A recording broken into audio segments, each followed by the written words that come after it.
Pakistan Peoples Party chairman Bilawal Bhutto Zardari Shirazi house چھٹا آمد سید اعجاز شاہ شیرازی کے انتقال پر لواحقین سے تعزیت و دعا مغفرت کی۔ اس موقع پر بلاول بھٹو زرداری نے میڈیا سے بات چیت کرتے ہوئے کہا کہ شیرازی صاحب نے پوری زندگی ٹھٹہ کی عوام کی خدمت میں گزاری۔ شیرازی صاحب نے ہمیشہ ٹھٹہ کے مسائل حل پورے پاکستان کی طرح ٹھٹہ میں بھی عوام کے مسائل حل کرنے میں آگے رہے۔ عوام اس وقت مہنگائی کی وجہ سے پریشان حال ہے اور مہنگائی کا بوجھ اس لیے اٹھا رہی ہے کہ ایک نالائق نااہل حکمران ہم پر مسلط کیا گیا ہے۔ 2 سال گزرنے کے بعد اب تیسرا سال چل رہا ہے، پھر بھی وزیر اعظم کہہ رہے ہیں کہ ہم ٹریننگ پر ہیں۔ یہ عوام دشمن وزیر اعظم مستعفی ہو جائے، یہ عوام دشمن حکومت گھر چلے جائے، تاکہ ہم اس قسم کا سیاسی راستہ نکال سکیں۔ پاکستان کا اس وقت معیشت بالکل نیچے آ چکی ہے۔ پاکستان کی عوام پی ڈی ایم کے ساتھ ہے۔ ہم مل کے اس کٹ پتلی حکومت کو ہٹائیں گے۔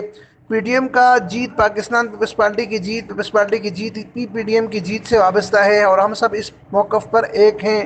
پی ڈی ایم کی تحریک مستحق ہیں، ہم سب مل کر اس کو ہو جائیں گے۔ پیپلز پارٹی نے ہمیشہ کسی اور پر نہیں، عوام کی طاقت پر بھروسہ کیا۔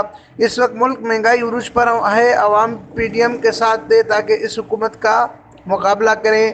پاکستان پیپلز پارٹی کا جزائر کے مسئلے پر صف اول کا کردار رہا ہے۔ جب بھی آمر ڈکٹیٹر سندھ کے وسائل پر قبضہ کرتے رہے تو پیپلز پارٹی ہمیشہ صف اول پر کھڑی ہوتی رہی۔ سندھ اور بلوچستان اس ملک میں گیس سب سے زیادہ پیدا کرتی ہیں، مگر آئین کے مطابق اس کا حصہ انہیں نہیں دیا جاتا ہے۔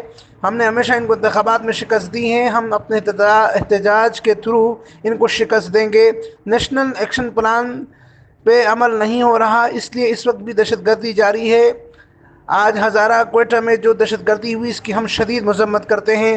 ہم کسی نمائندے سے ملنے کو مسترد کرتے ہیں، تب تک کسی سے ڈائیلاگ نہیں ہوں گے جب تک کہ عوام دشمن وزیر اعظم چلا نہیں جاتا۔ ضمنی انتخابات یا کوئی اور انتخابات کی بات ہے وہ ہم سینٹرل ایگزیکٹو کمیٹی کی تجویز پر ہی کریں گے۔ بلاول بھٹو زرداری کا مزید کہنا تھا کہ پی ٹی ایم اپنے لیے کسی ریلیف کے لیے کوئی مطالبہ نہیں کیا ہے، ہمارا مطالبہ عوام کے لیے ہے کہ مہنگائی کو ختم کیا جائے۔ جب ہم یہ مطالبہ کرتے ہیں پی ٹی آئی والے رونا روتے ہیں۔ عمران صرف اپنی حکومت بچانے کے لیے لگا ہوا ہے، اس سے عوام سے کوئی سروکار نہیں۔